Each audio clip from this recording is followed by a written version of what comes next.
Hello everybody. So today on the old ditch pickle here, I got some new slots to go in on the track down here. Got her all running, did the carb work on her and stuff, but just sitting here kind of investigating, trying to get some stuff done. Anyways, this is pretty worn down right there. Actually, the rest of it is really good, and my experience in changing these is zero. So I'm going to take these bolts off. I'm going to take those bolts off for that arm, and then I'm hopefully going to just get the skid out of here. At least that's the goal. I have no idea if it's going to work, but I haven't even watched a video, done no research. I figured we just, try it and then go from there. So I'll probably just set you up and you can watch me. There's a bolt there to hold that arm, and then there's two down in here, and I'm trying to show you. So there's those two nuts, and same with this, and that holds that arm assembly where that bolts up, and then of course you got the drive wheels in there, whatever you want to call them, and then this has just got a single bolt for that arm to go on. So hopefully I don't even have to loosen the tensioner. I might have to loosen the tensioner. We'll see how it goes. All right, and we get started. I forgot the only thing I actually need.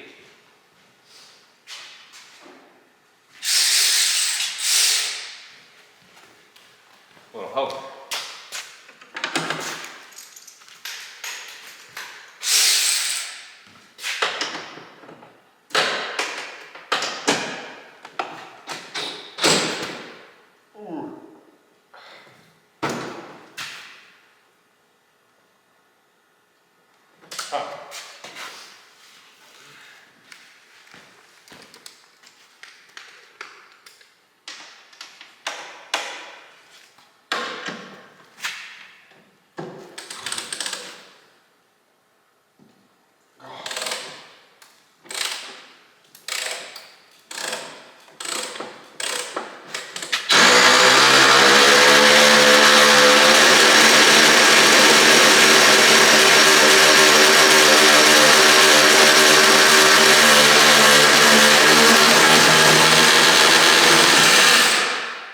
Well, the other side really doesn't want to come out, so that could be fun.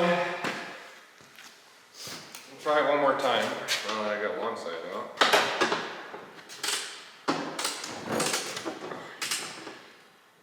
Ooh. Oh, I don't like that.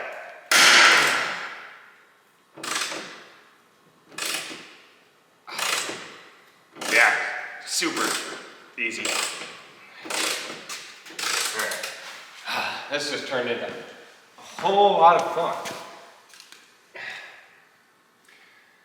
Oh shoot. Never fails. Somehow that bolt in there, it's just spinning. And this is like a bushing, so I can't grab onto this. Here. I mean,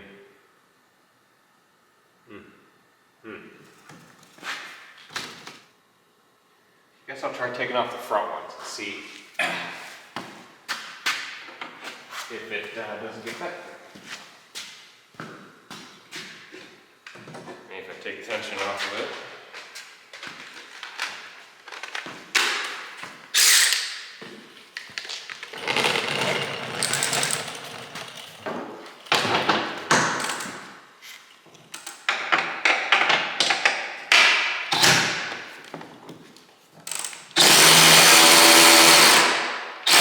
Back. Well, you missed me getting frustrated because I couldn't pry the track over far enough to get this out. So I ended up cutting the bolt on the other side. Super fun. So now I decided besides I gotta somehow get the bolt out of that top arm and then get a new bolt and put it back in. But anyways, I'll at least get the side up, or skid out. Drop that down, get that out of here. Then we can flip it and do the sides. How sweet is that? Oh, yeah. Here is where my expertise comes to show right here, where I could not get this skid out. I Like you can see here, I'm trying to pull some high fixes that didn't work. I tried to wiggle, shove, pull, do everything, and well, I got nowhere. It was a lot of hammering, a lot of prying. Just give her the old, you know what I'm saying? Try to pull on it. Nothing was really working. I tried to pull some wheels.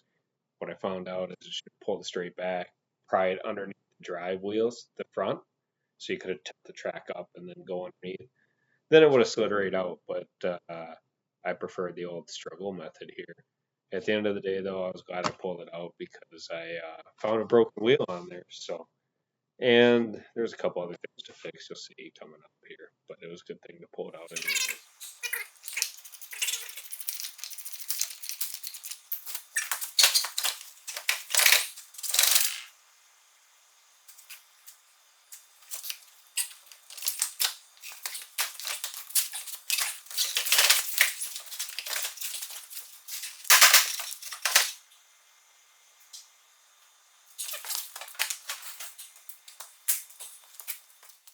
Well, that was super fun.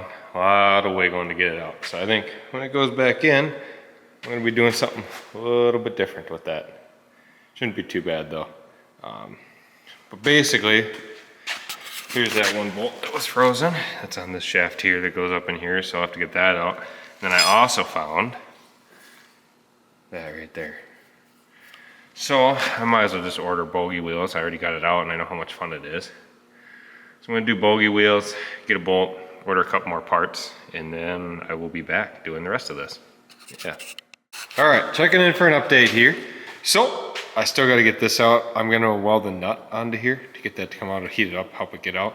So I just have that sitting in here for now so I can work on that. But I started to look around the skid. This was that bogey wheel that was broke. I'm gonna use this wheel, go down there, keep that one as a spare, and I'm gonna order 2 new black ones for up here just to keep it easy. But this right here, the main arm that attached the skid, let's see if I can't show you.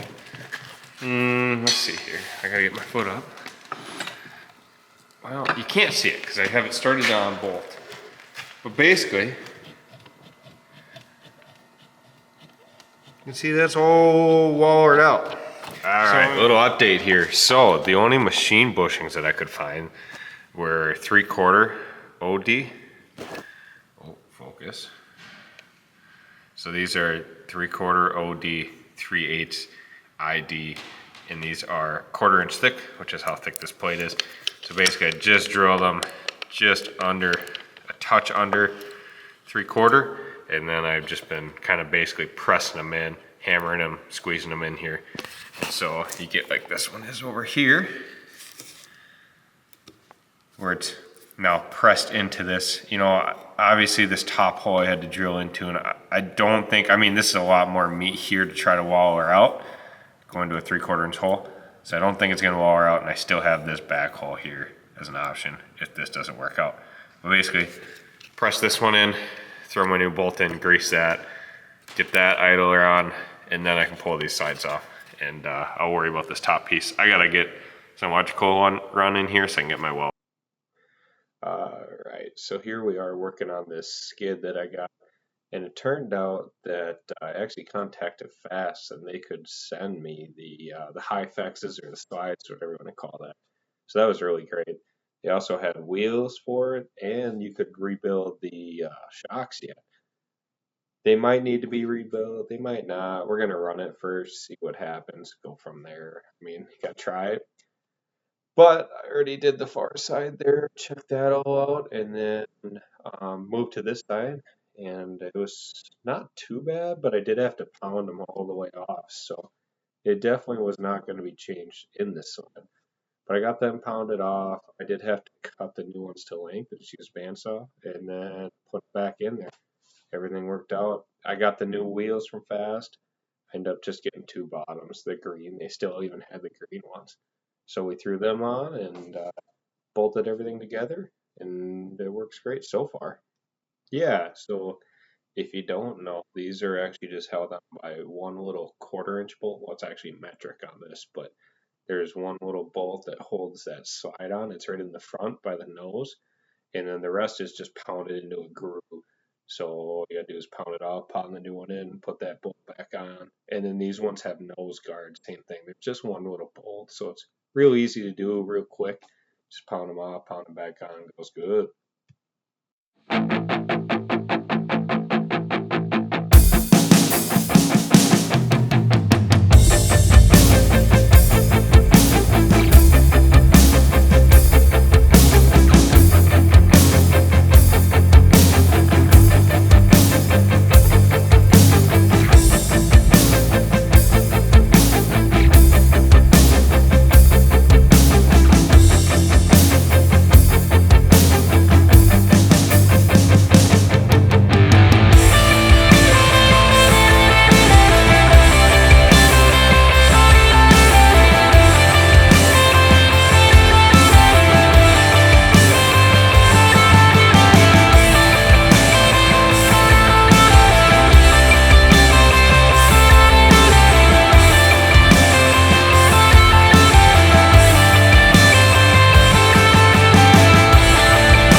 Time for the struggle number two. We're gonna put it back in there. Shouldn't even say that. This actually went pretty good. We just kind of shoved her in on the drive wheels, pulled her back. It came right up. I couldn't be any happier with that. There's probably a correcter way of doing this, but the old brute force and trial by error worked pretty good. So we'll go with that.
Now, you're going to watch me struggle with these bolts for a while. I went into there, I reefed her around, got that bolt shoved right in there, went on to the other side, got one bolt in, could not get the other one to line up. There's four in the front.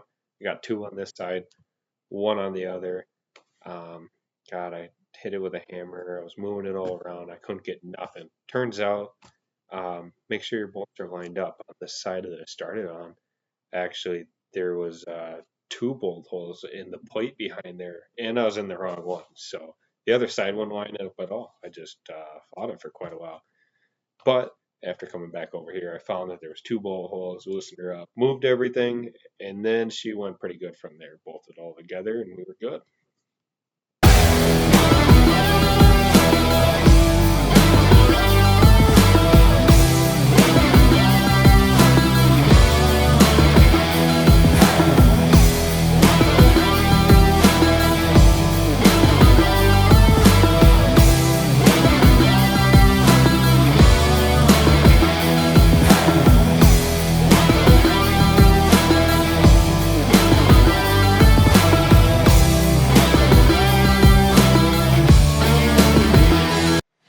All right, here I'm just applying some anti-seize to the bolts for that rear bar, just so that it hopefully don't get froze up again.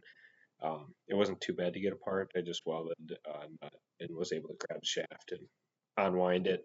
That didn't go too bad. But then also here that I'm not showing, I'm just kind of wrapping stuff up here. I did go out and try this, and I did forget to tension the track. So I made it all the way to the ditch, and I couldn't come out of the ditch. It was just in there. So that was a lesson learned. Don't get impatient. Take your time on this. Track tension is important, or it won't go very far. But nothing was ruined. I was able to just tension it up, and we were good to go. But I also have a Digitron, I believe. Display shows temps for this. It's kind of like a mod motor. It's a ZR600 with a Black Magic big board kit on it. So I don't know, like 680, something like that. But it's got EGT probes, which is kind of handy to see. And they don't make this display or the EGT probes anymore. What I found is actually on the old Wally Mart, I found some cheap EGT probes for like 16 bucks a piece. Ordered them, they just had the tails on them, but you couldn't find these probes anyways with the right connector. So you're going to see in my little snippet up here, I just took some bus wise connectors, the heat shrink ones, put them together with the old wires color to color, and it worked out great. I tested with a heat gun. That made an easy test, and temperature came up, down. I've been using it for a while now, testing, trying to get the carbs tuned up, and it works great. So definitely the good fix for that. That's going to do it for this video on the old ditch pickle. Finally got it where I can go ride, which I've been able to do in a while. I actually went over to my buddy's, rode some ditches. I mean, they're a little steep for the old girl, but she did fine. And thank you guys for watching. And I'm going to throw some clips here in the end of running, so you'll get to see that. Thanks.